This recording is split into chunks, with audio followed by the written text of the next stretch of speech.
populations, a story the world tells as America descends into oblivion.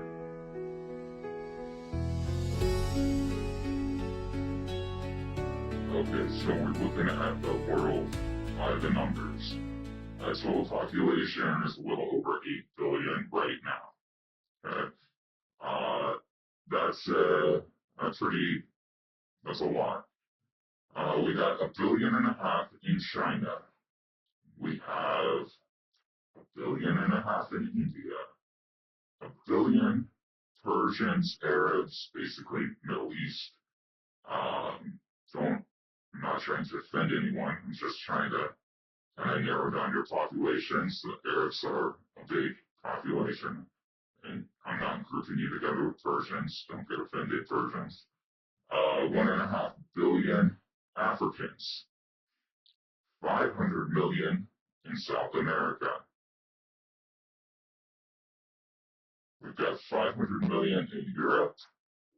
40 million Canadians, only 132 Mexicans, and only 350 million Americans.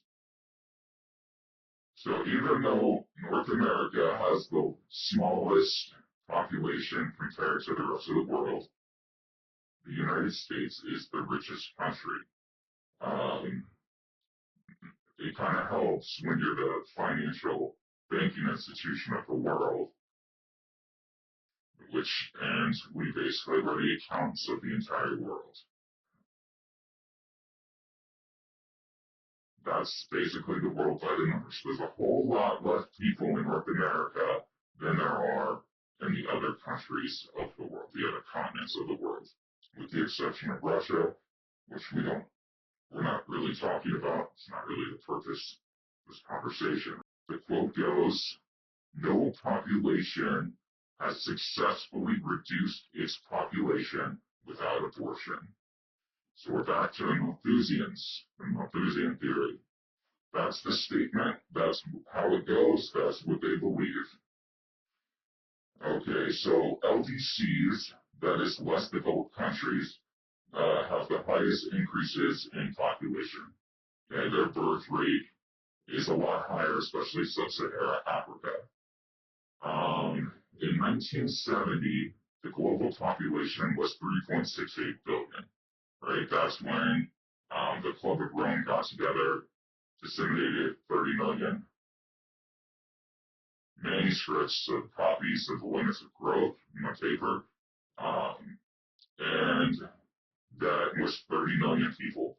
I would say that 30 million manuscripts, because they're going to be recycled, and then other people are going to do works off of those. But basically, those 30 million manuscripts, if you were to put in today's comparison, that'd be like 2 billion hits on YouTube. That'd be like the most viewed video that's ever come out in history on YouTube. That's how you could compare it to in today's terms. So basically, the world's population have increased 1 billion per decade. So you're going to find it non-coincidental for a couple of reasons, but we're going to not focus on one of the reasons, the spiritual aspects, but we're going to just focus on what we've been talking about so far in the Malthusians and the New World Order and population control. So in 1973, Roe v. Wade, abortion becomes legal in the United States. Now we might think potentially that that's coincidental, that just Roe versus Wade happened and legalized abortion. But if we put it in context of the 1972 paper, the whole Malthusian theory that's becoming reemergent and popularized again, as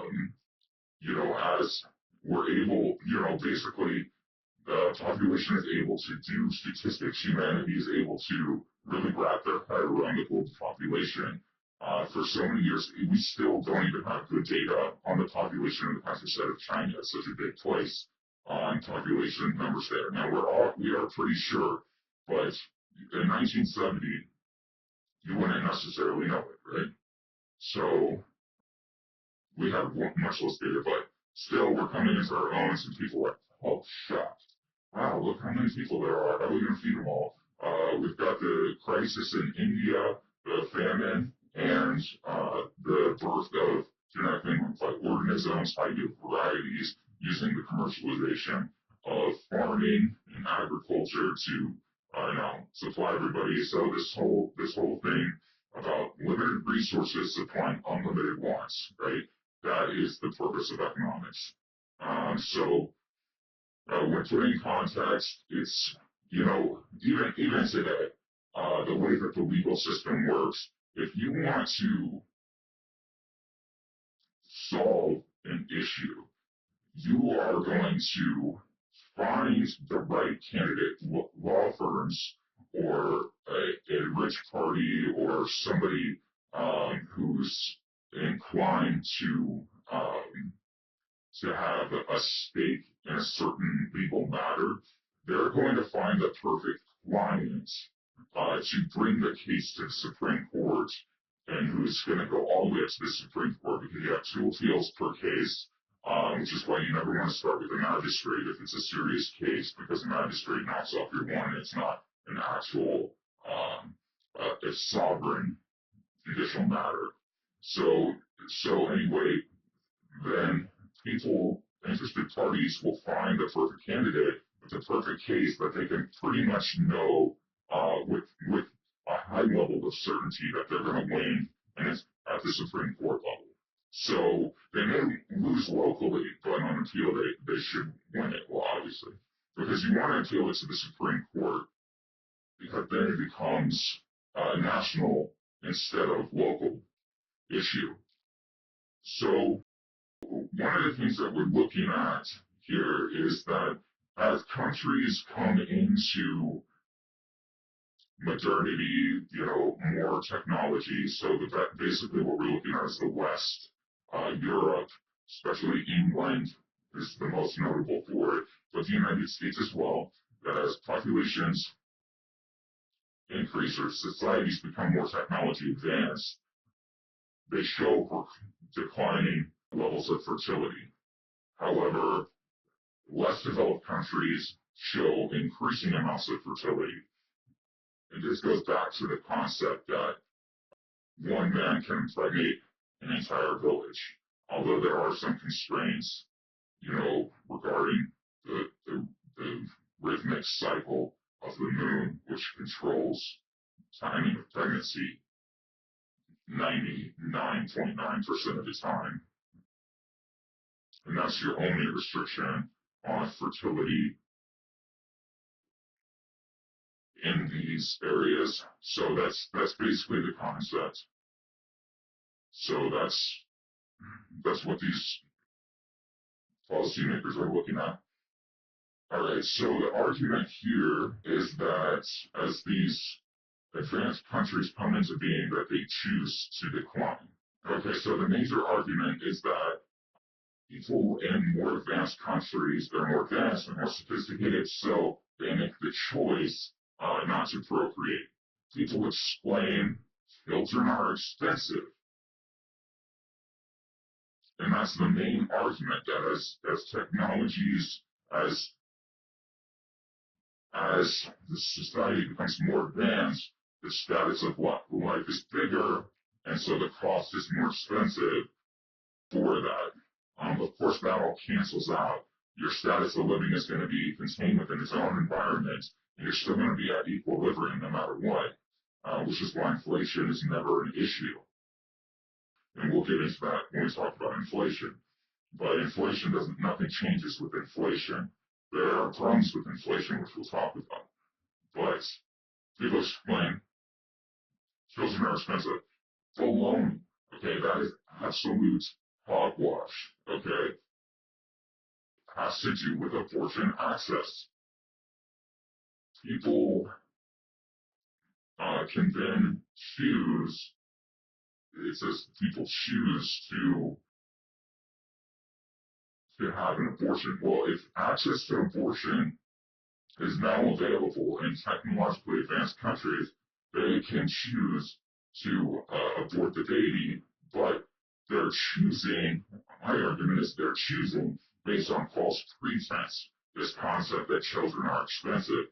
The facts are that the marginal cost of a child is actually less per additional child. So the more children you have, the cheaper each child is, which is why there's a movie called Cheaper by the Dozen, right? You go to the market, and if you buy something, eggs, it's cheaper to buy a dozen eggs than it is to buy 3 eggs. And that's why they come in dozens. The more eggs that you buy, the cheaper the cost of that individual egg costs. Additionally, it doesn't cost you much more to make food for 3 as opposed to 2. It's like, oh, we're just going to put this little bit of extra rice in the pot. We'll put this little extra potato in the pot. So you say, well, now you need a 2-bedroom. Well, then you have bunk beds. So although now you have that first cost, remember we talked about the supply and demand, the first one costs the most, but the next one costs you slightly less than the first one. It's a law of diminishing marginal rates of return. So you can put 2 kids in a bunk bed in the same room. So you still have the 2 rooms. Now, Elon Musk is surprised that the U.S. sends condoms to the third world countries, or excuse me, we don't use third world anymore, we say less developed countries. This dude has obviously been living under a rug, and so have you, all of those people out there who don't know that this is happening, that your tax money goes to pay for contraceptive in the international community. That's a big part of the debate within the Christian community, is we're paying, our tax dollars are going to paying for abortions overseas. People have a problem with that. That's why they don't want a lot of this healthcare, this public healthcare, and this public choice, is because people are convicted. People that disagree with abortion don't want their money, a single cent, to go to somebody else having an abortion. Conservatives believe that basically, if you have an additional child, you're going to figure out how to make it work. And the demand for these additional children is going to lower the cost for having additional children. Right? This is simple supply and demand economics. This is simple conservative thought that conservatism is an economic philosophy. So basically, we're forcing that demand to decrease, which is going to lower the cost per child if more people choose that child, if more people are put into the country itself. Now, the bleed over in the international concepts, and that's kind of what we're talking into, where you have a lot of these less developed countries that are having more kids. It's not that we want them to the spillover to be there. It's that we want other countries to Americanize. And that's what we'll get when we talk into the supply and demand aspects of immigration. Population growth becomes national security ex tempore. So basically, that means in the 1970s and the early 70s, when people are really focusing on population growth and the limits of growth with the Book of Rome, you basically read that, you say, oh God, limited resources, unlimited wants. Eventually we're going to get a point of crisis, so they just immediately write a policy. It's called Kissinger Report, NSSM 200. It makes population growth a matter of international policy for the United States. And that's when we began shipping, contraceptives and condoms into less developed countries. It goes even further. One example of a country that really jumps on board and grabs this, again, because there's like 1 billion people, there was like 700 million in 1970 in China. China begins the one-child policy. And because men are more highly desired in Chinese culture, because they're the breadwinners, it's just part of their social construct, they choose to get rid of, to abort the female and keep the male. Additionally, basically, that was too effective. Also, the Chinese went into the countryside villages and they actually physically castrated men and women. But there's definitely a lot of that happening. Actual legitimate castration. So you have these units running around China, the Chinese mountainside. That policy was too effective, and so that they've reversed it because now they don't have enough women and men. So it's an interesting culture. I've been in classes where you have a Chinese woman who takes the notes for like 20 different dudes, Chinese dudes, and they'll take the notes. I've seen Chinese pass examinations around the class so that each person has the same answers and the correct answers on tests before on midterms and finals. I've seen Chinese people show up in full class that I've probably only seen maybe a handful in class ever before. Now that's not all Chinese people, but this is something that's happening, and they feel empowered to do this because they're paying international prices to go to school. An international student costs a whole lot more than a state student, costs more than a national student. International students pay the most because they pay the most. They have a lot of financial pool, and I used it. Like I told you, I life hacked my way into different institutions. Money talks. If you go to a private school and you're paying for it, that teacher has a strong incentive to give you a higher grade or to work with you more than if you're going to a public school where they don't have quite that much incentive. Maybe you have a good principal, maybe you have good oversight, but nonetheless, if you pay, you get what you pay for. So abortion became liberalized to the greatest extent. So basically, because certain countries, like in the Arabic and the Islamic world, don't allow abortion. So in certain countries like that, if the U.S. and Western and people with interest in this and the New World Order weren't able to establish abortion clinics in certain countries. Now, what happens as a result of that? Basically the same thing that happened in the U.S. People in countries that didn't have abortion just went to countries that had legal abortion. So that's why Israel does the most abortions in the Middle East. Okay, so even though you're probably wondering, even though there's a decline in the birth rate, still population increases. Well, because there's more people. So even though you have, let's say the birth rate of 100 people is 1%, well, the population doubled last year. So 1% of 100 is only 1, but 1% of 200 is 2. So basically, the quantity of people increased, but the birth rate declined. So it doesn't matter if you have declining birth rate because you're still going to have an increasing population because there's more people having babies. There's more people that have less babies. Okay, so I hope that makes sense. But basically, 1% of 100 is 1 person, whereas 1% of 500 is 5 people. So even though that birth rate stayed at only 1% and didn't keep increasing, there's still more people now. Okay, so again, that's where the whole concept of the baby boomers comes from. We had an explosion in population in the mid-20th century, an explosive boom.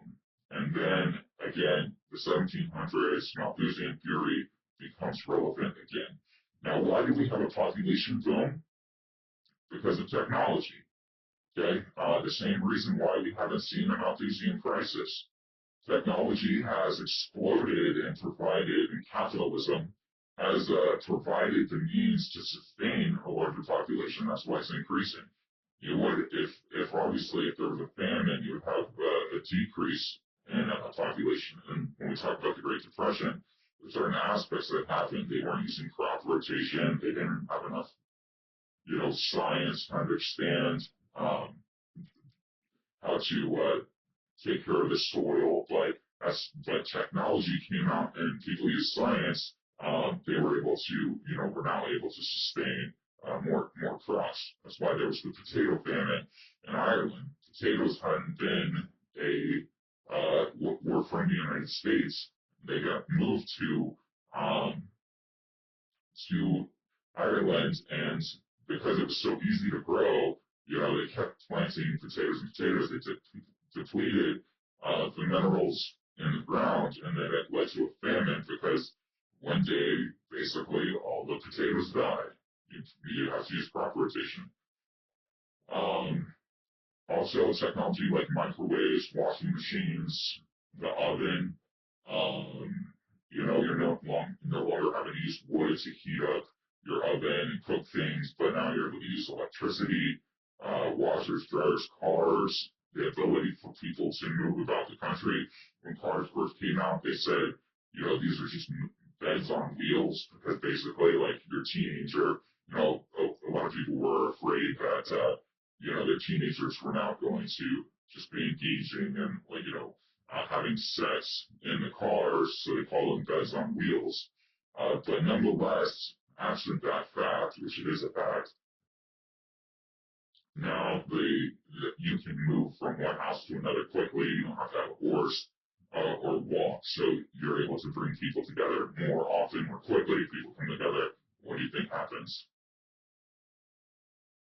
So internationally, why was there population boom, industrialization? Again, different, ways to commercial crop industry, things like that, and also just natural growth. There's more people now. If you were to add up all the people that have ever lived over all history, it would equal the same amount of people that were alive in the year 2000. So all the people that were born before 2000 are now here, equal the same amount that's here in just one span of time. So you have natural growth. Again, technology took people from Europe, brought people around the entire world. So it's just also a natural occurrence. Again, the exponential rate of growth of humans.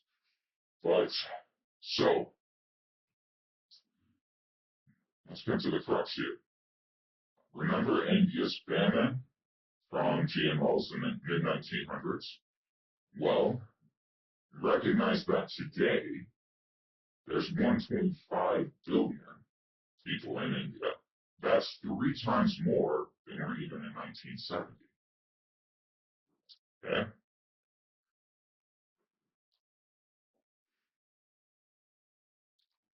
So, again, as a result of this fact, and a result of the United States having natural abundance in agriculture, is our main, it's as a result of America's natural abundance, and there's that same natural abundance that our forefathers wrote about as one of the main points and the main reasons that we could separate ourselves from the European imperials and imperial monarchy. It's for the same reason that now North America is the international pressure release. There's only 350 million people in the United States. We've got a lot of land, and it's as a result of the international pressure from the least developed countries that there is now a release in the United States. It's only natural. We talked about it with Malthus and England becoming populated. There's just a natural release for migration, immigration to the United States. Now, we do need to look at this from the supply and demand side, which I mentioned a minute ago. Okay, so when we're talking about immigration, you're going to have a supply side and a demand side. All right. The supply side is basically what we're asking. What we're asking is why do so many people want to move to the United States, right? And what we're talking about is why is the United States so much better off than the other countries that it makes people want to go to such drastic measures to move here? It could be the countries are run poorly, financial instability. It could be a social political structure that um, that puts down a certain class of people by birth or bloodline that forces people to want to move here. So basically, bad politics, bad economics, and then the demand side is what are we doing to facilitate that immigration into the United States? So we can focus in the United States on focusing on the demand side, which is like putting up a border, don't come here, or another approach, lining up the military on our borders, sending, missiles, ships, and bombers on aircraft carriers around the United States, submarines, things like that, protecting our oceans and our borders. That would be focusing on the demand side, build a wall. And then focusing on the supply side, we could say, well, what can we do to facilitate those countries that people are coming from so that they can be empowered to make their own countries better? Well, one idea is that's been, basically beat to death is we can force these people to engage in capitalism. And now, if they have capitalism and they become Americanized, they will become higher up in technology. Their birth rates were lower, and they won't want to come here as bad. So again, once we're going to get into that, it's not the point of the lecture. The point of the lecture is the United States is now highly sought after because we have a low population, high technology, high standard of living. Now we want to stay non-xenophobic here, okay? This isn't about xenophobia. I really want to caution you guys, and caution myself. I don't want to be speaking xenophobic rhetoric out there. It's not about a population type or a population class that wants to come to the United States. It's about the fact that it is happening. It does need to be addressed. And it's a matter of this population explosion that we've seen that's putting pressure for people to come here, and it's causing market turmoil. And that's all that this is about. Is me pointing it out to my fellow Americans who seem to be sleeping on this fact. But the world is not sleeping on this at all.